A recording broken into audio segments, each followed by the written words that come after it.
the throttle, which varies the power output of the engine. We're not attempting to give you a course in the theory of aerodynamics, but some understanding of the engine's job may help you in your flying. For instance, the power plant of any ground-borne vehicle produces forward motion simply to take you where you want to go. But the power plant of an airplane produces forward motion, first of all, to make the airplane fly, and secondly, to take you where you want to go. Driving along a level highway in an automobile, if you close the throttle by taking your foot off the gas, you simply slow down and stop. In an airplane in level flight, if you cut off the power and hold the plane level, as soon as its forward motion falls below a certain speed, it will start to sink. An automobile going uphill is traveling in the direction its nose is pointing, but an airplane may have its nose pointed up in a climbing attitude and still be flying a perfectly level course, not climbing at all. In fact, the airplane may be in this attitude and actually be going down. Or it may be flying in perfectly level attitude and yet be steadily going up, gaining altitude. Previously, we stated that when the wing of an airplane is tilted up, it wants to go up. When it's tilted down, it wants to go down. And that's true. It does want to do these things. But its ability to do them depends upon the power of the engine. Without power, no airplane can stay in the air very long. The pull of gravity makes it want to come down, and once it is down, makes it want to stay on the ground. Then there is drag, which tries to hold the airplane back. You can observe the effects of drag when you pull your hand through water. The faster you try to move your hand, the more the water tries to hold it back. Likewise, the air is constantly trying to hold the airplane back. To counteract the forces of gravity and drag, we have the power of the engine to pull the airplane through the air. This force is also referred to as thrust. As the power of the engine creates enough pull to overcome drag, the plane moves forward, and the air passing over and under the wings creates lift, making them want to go up. The greater the forward speed, the greater the tendency of the wings to rise. So, whenever a plane has enough forward speed to create enough lift to overcome gravity, the plane will take off and fly. Whenever the force of lift is greater than the force of gravity, that starts the plane on an upward course, gaining altitude. Whenever the force of lift is less than the force of gravity, that starts the plane on a downward course, losing altitude. Whenever lift and gravity are exactly equal, the plane will continue on whatever course has already been established, whether that be up or down or straight and level. So, a plane may remain in perfectly level attitude and still gain or lose altitude, depending upon the variations in power or pull, as it varies the plane's speed. However, the rate at which a plane gains or loses altitude is not determined by airspeed alone, but by a combination of airspeed and attitude. When the wings of a plane are tilted up, they want to go up. If at the same time there's plenty of power, they will go up. However, if you reduce the throttle, the wings still want to go up. But since there's not enough power to take them up quite so steeply, a compromise results and the plane goes up at a more shallow angle. So you see, the performance of an airplane depends as much on what you do with your throttle as it does on what you do with your stick and rudder pedals. And incidentally, since this is the case, keep your hand on the throttle as much of the time as possible, except when you're trimming the plane. When you're cruising along in straight and level flight, you'll carry roughly about 1/3 to 1/2 throttle. The tachometer on your instrument panel will tell you that the engine is turning over at the rate of 1,750 to 1,850 revolutions per minute, which is specified for cruising in this particular type plane. With the throttle at this setting and the plane in approximately the level attitude, you should be able to maintain a level course without gaining or losing altitude.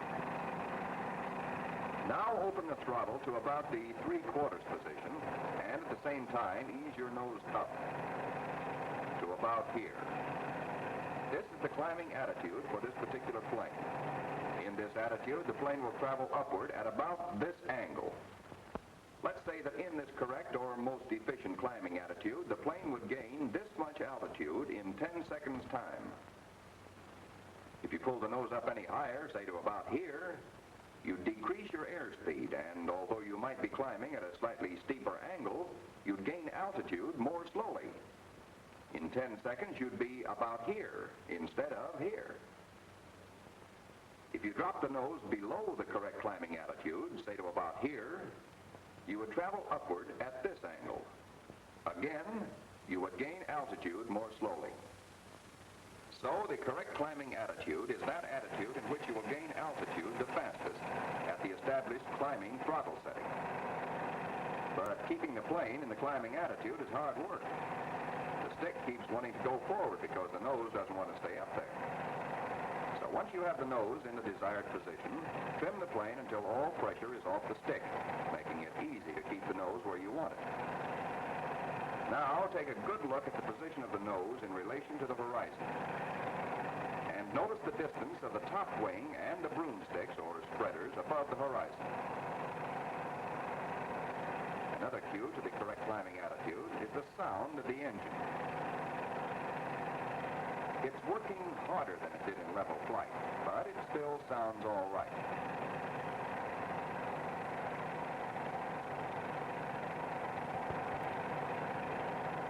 If we pull the nose up too high, you can hear the engine begin to labor. You can see and feel a slight vibration in the plane.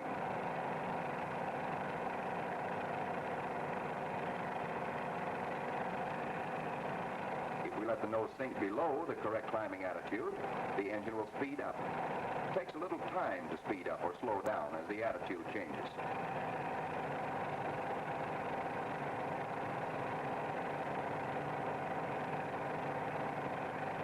Listen again as we bring the nose back up to the correct climbing attitude.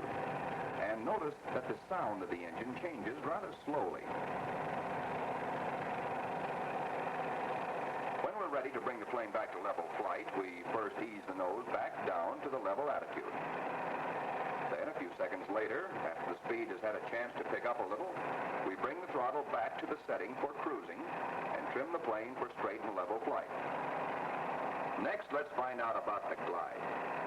To enter a glide, we bring the throttle all the way back and ease the nose down.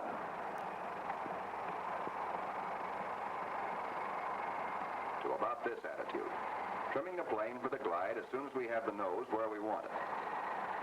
In the correct or most efficient gliding attitude, the plane will descend at approximately this angle.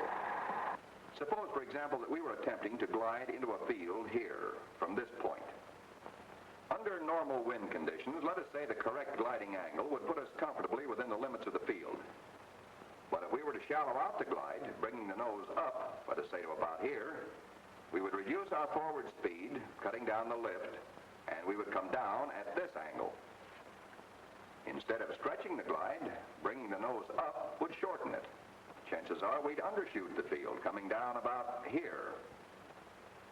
If, on the other hand, we were to steepen the glide, dropping the nose below the correct gliding attitude, we would descend at this angle, and at the same time, we would also build up excess speed.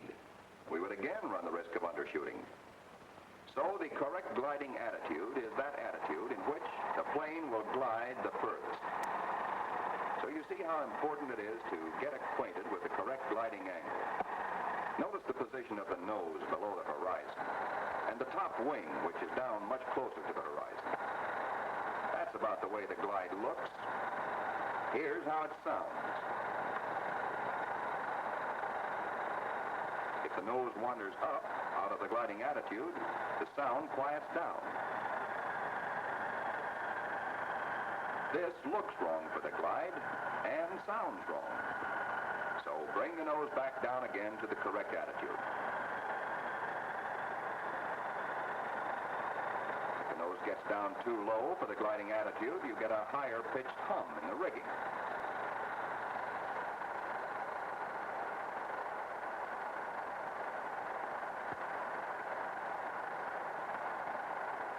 Thus, you will soon begin to get the feel of the glide.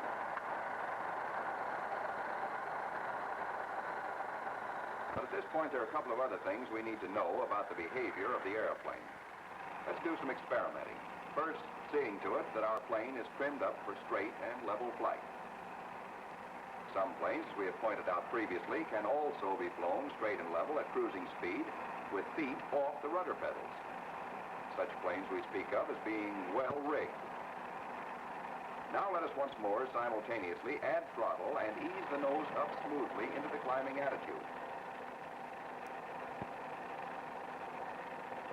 We trim the plane for the climb until it will remain in that attitude, hands off.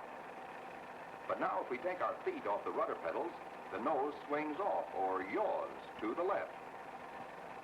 This tendency of the plane to pull off or yaw to the left under certain conditions is sometimes referred to as the effect of torque. If we put the plane back into straight and level flight at cruising throttle, the tendency of the plane to yaw to the left again disappears. This is because the manufacturer has so rigged the plane that it more or less counteracts the yawing tendency when in straight and level flight at cruising speed. But if we cut the throttle and push over into a glide, there may even be a tendency for the nose to yaw slightly to the right due to overcorrection of the rigging built in by the manufacturer, although this will probably be very slight. But no two planes are exactly alike in this respect. Even though they may have come off the production line side by side, there are 100 little variations which may cause minor differences in the rigging. But if every plane is different, how do you know how much rudder to use? You use whatever rudder is required to keep the nose from swinging off the course you want to fly. Pick a couple of points on the horizon and keep the plane right on that heading, being careful to keep your wings level. If the nose starts to pull over to the left, ease on a little right rudder pressure, just enough to bring the plane back on heading and keep it there. If it swings off to the right, you overcorrect it. So ease off a little at that right rudder pressure, just enough to allow the plane to come back to the exact heading you want. But don't stare at the nose. Don't put on the blinders. Glance at the ground from time to time so you'll always know where you are. Keep the eyes busy. Use that roving gaze. Strangely enough, it's easier to keep the nose right on heading if you don't concentrate on it too hard. And whatever you do, keep your wings level, except when you're in a turn. If you fly with one wing low, you're doing one of two things. You're either turning, your nose is pulling away from your heading, or you're slipping.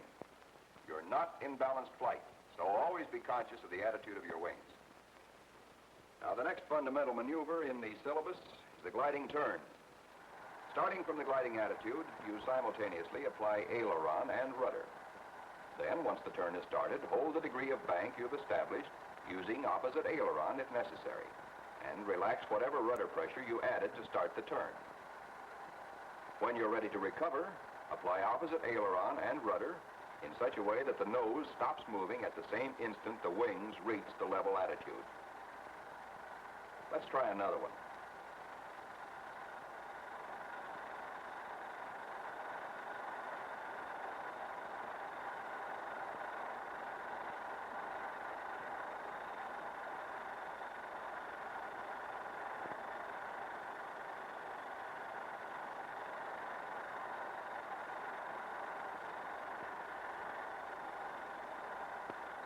Perhaps the most difficult turn to get onto is the left climbing turn.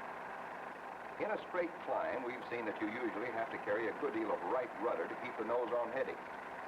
So, in entering a left climbing turn, ease off a little on your right rudder. If your rudder adjustment is correct, you'll get a smooth, well-balanced turn entry. If your nose moves too fast for the amount of bank you have on, you've probably eased off too much on your right rudder. If the nose stops or doesn't move fast enough, chances are you haven't eased off enough. But you'll be able to tell when you hit it just right by the smooth precision with which the plane enters the turn. Then, when the turn is established, ease that right rudder forward again, replacing what you took off to start the turn. And hold your rate of turn, keeping that nose moving steadily and the same distance above the horizon throughout the turn. When you're ready to come out of the turn, you'll have to add even more right rudder than you've been carrying.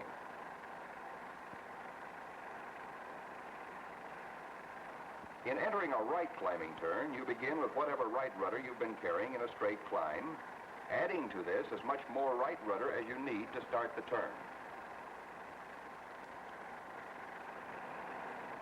soon as the turn is established, ease off that added right rudder at the same time you neutralize the ailerons.